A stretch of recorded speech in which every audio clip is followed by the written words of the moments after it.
Welcome back to my channel. It's Ren. On the way in, go ahead, like, comment, and subscribe. It's the easiest and freest way to support your girl, so go ahead, click it on up for me. Thank you, especially you. So as y'all see, my camera is facing the long ways right now, so I apologize. I really don't know where to look. I see where I'm supposed to be looking, but it looked like I ain't supposed to be looking there. So I apologize for having wandering eyes today. I'm in my husband's F-150, so clearly we got it fixed. Hey babe. He's not bae. This isn't bae, but this is typically where bae sit. But my seat got one too, and it still got his Christmas hat on. So I wanted to hop on here and say, first of all my natural girlies, give me some tips in the comments. Give me some tips in the comments below, because every single day that I've worn it straight, it has sabotaged me. This one's as decent as it's looked so far, but y'all, I'm sure y'all seen them other videos where it's like I was looking like dude, what was his name, Mr. Glass. Yeah, I was looking like Mr. Glass, and so we're not doing that. We're not doing that. I wanted to make a little quick stop in to let y'all know not to let people make their problems your problems. And it doesn't matter who it is. Honestly, the thing is that, yes, sometimes people can, you know, have their own situations going through life, but at the same time, you are too. Life happens to all of us. And so don't get me wrong, that doesn't mean don't be generous. Be generous as much as you can afford to be generous, but don't set yourself up trying to help somebody and maybe just kind of putting yourself on the back burner in assistance for someone. And that even goes for me. That was something that back when my life was in shambles, I was asking for help left to right. Granted, I was paying people back, but at the same time, I hate that I even had to ask for help in the first place. I'm grateful that at the time youth was on our side, and you know, God always provided a way in some kind of way. So even if it was by way of a friend, I was always able to pay that friend back. So I don't owe nobody, thankfully. But yeah, like as I've aged, I realized that I can't, like, we just really can't let people make their problems our problems. Like if somebody's constantly asking you for money, and that was once me. I had a friend that it's like we was basically the bank for each other, and it's just like, oh, I get paid this day, you got me, okay, yeah, I'll pay you back that day. And we did that for a long time, and I'm grateful that we had each other for that. But at one point, this girl she gave me $600 because my car got repoed. Mind you, I had a man. He could not help me at all. And that's what goes to show that making other people's problems your problems puts you in a bind. My problem was the man. You would think that if you had a man, especially a man that's older than you, typically you can expect assistance when assistance is needed.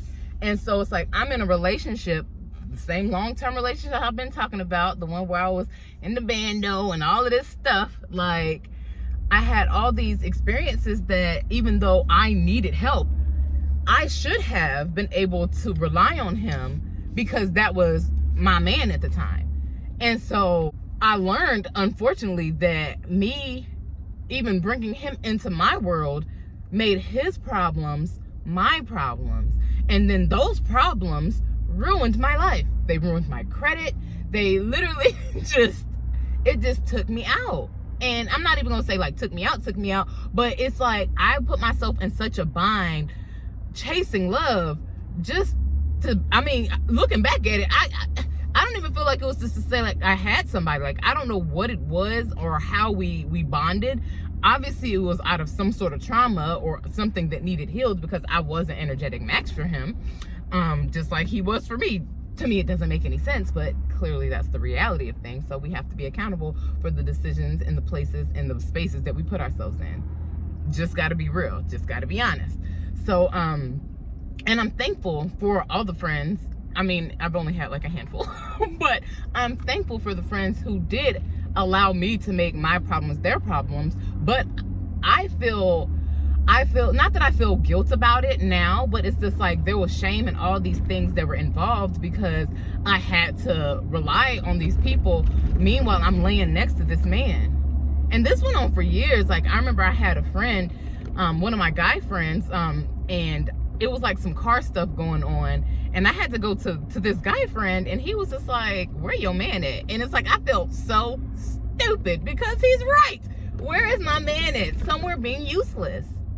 But that was my fault for allowing his living situation, his financial situation, all these things, for me allowing those problems to become my problems, I ended up being in such a bind that all of my problems became someone else's problems too. And that's not fair, especially to the people that we love. Like, that's not fair at all. And I hate that that the spaces that we can find ourselves in when we're coming from a wounded space is just, it can be so low, especially when we don't even recognize the space that we're in. Like, when I was in this space, I mean, I knew it wasn't the best of situations, but I didn't realize just how bad it was. Like, my vehicle got repoed.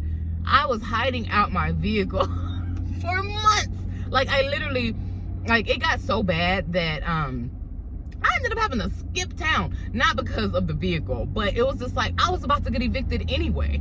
Like, we had no food in the house, and it's just like, it should have told me back when I was living in this house in Ohio with no electricity and no running water, it should have told me then, don't bring this man down here to where you're living, where you have food, where you have water, where you have electricity.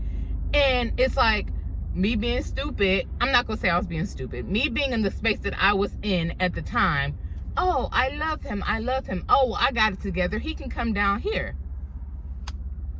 End up about to get evicted, car got repossessed, and all of these things. And it's like, and the crazy thing about the car repossession is that I wasn't even in the same state no more. They found me in the next state over, because I basically had to pack up my whole life and go live with my mama again. Me taking someone's problems and making them my own put me between a rock and a hard place over and over and over. And at what point do I take responsibility and say, okay, these are the choices that I have made, this is what I decided to do, or this is what I'm no longer doing, this is what I'm no longer here for? That's when things make a change. And it's like, I'm grateful. I mean, I hate that I had to hit rock bottom so many times, but I'm grateful that I finally learned my lesson. Because that's the bright side. There's always a bright side. So find it. And so for me, that bright side was like, wow, like, even though it took me, 3, 4, 5, 6, 20 times, whatever the number is, I'm thankful and I'm grateful that I can see clearly now. I can see things for what they are. The rose-colored glasses have been removed. And now I can happily say that I don't let people make their problems my problems. I also don't make my problems other people's problems. And so a sincere, heartfelt apology to all the people that I did that to, but also the most sincerest and loving thank you to those people as well for being there for me in those times. Because sometimes we can be so caught up in things that we don't realize just how bad we are, like how bad off things are. And so we have to take a look at ourselves. Like, at some point we always have to realize, like, I'm the common denominator. I'm the common denominator here. So how do we change what's on our plate? Because everywhere we go, we get in the same plate somehow, even though we go into different places. So how? Make it make sense. Make it make sense. I just wanted to come on here and say that real quick. Again, a big thank you to the people that made my problems their problems way back when. I mean, this was clearly like over 10 years ago, but nevertheless, it will remain in my heart for just such gratitude for people showing up the ways that they do and the ways that they had. But I just wish that I hadn't done that, because it's like the same way that me letting my ex's problems become my problems and those kind of spread out to the people that I love, the same things potentially could have happened to the people that were helping me, And so it's a shame that I fell into that space. But I'm grateful for the people around. So that's another reason why it's good to keep, real people, when you're authentic, keeping real people in your space, because in those times when you do need somebody to lean on, you do have them. Oh, has this been low this whole time? I'm not re-recording this. I'm gonna post it however it looks. So my apologies. It's gonna be posted. This is a part of messy action. So y'all gonna see the mess sometimes. It's okay. You should see the floor back there. You see them car seats.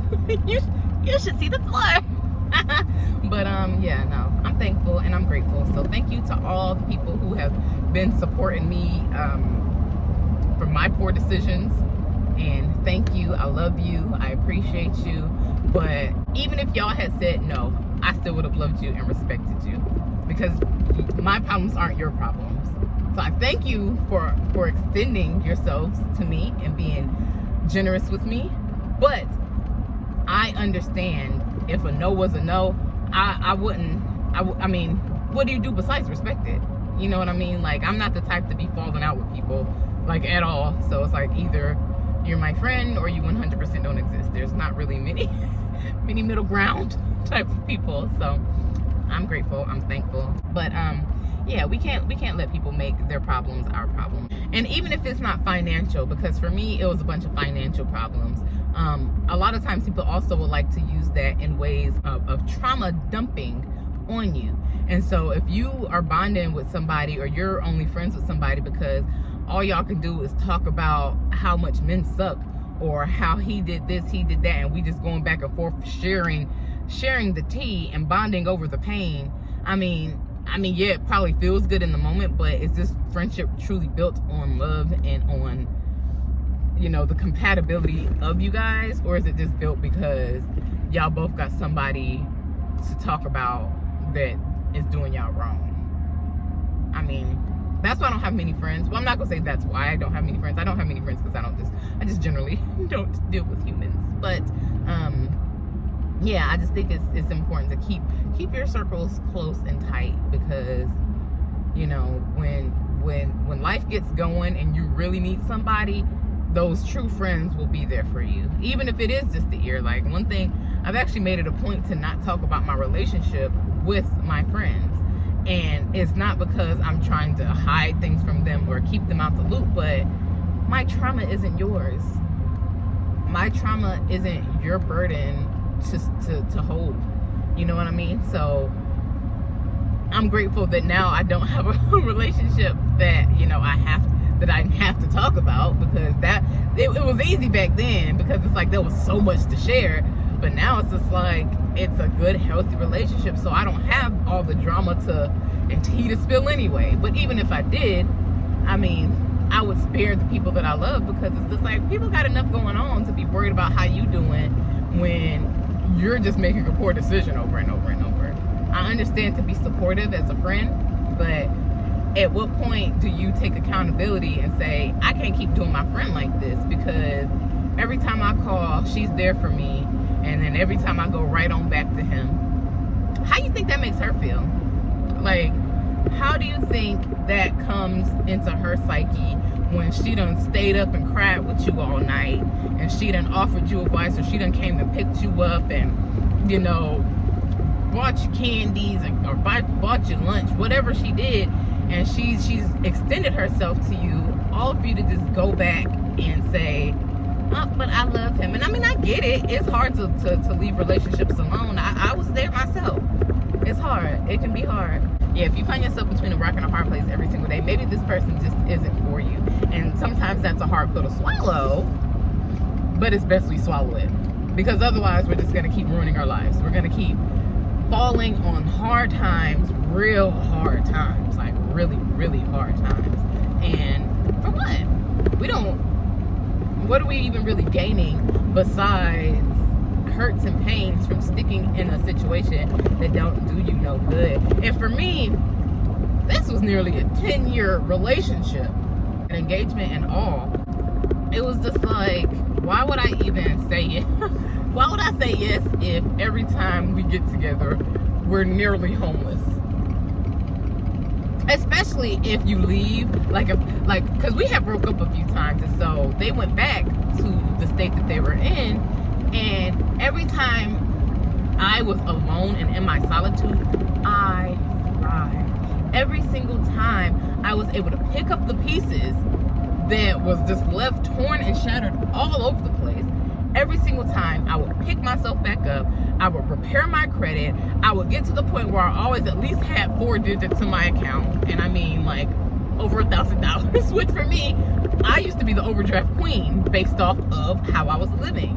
So it's kind of like every single time I could see that when I was by myself, I had everything taken care of, everything I needed, and then I would let somebody back into my life that was not energetically aligned with me, but I was energetically aligned with them because I kept letting it happen. So it's just like, I can't even say they weren't energetically aligned with me because it happened over and over and over. Well, I can't say over and over and over, but I think it was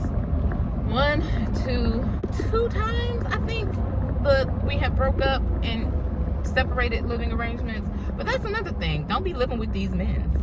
If a man got to come live with you, I mean, I understand people fall on hard times sometimes, but they shouldn't have to come to you for rescue.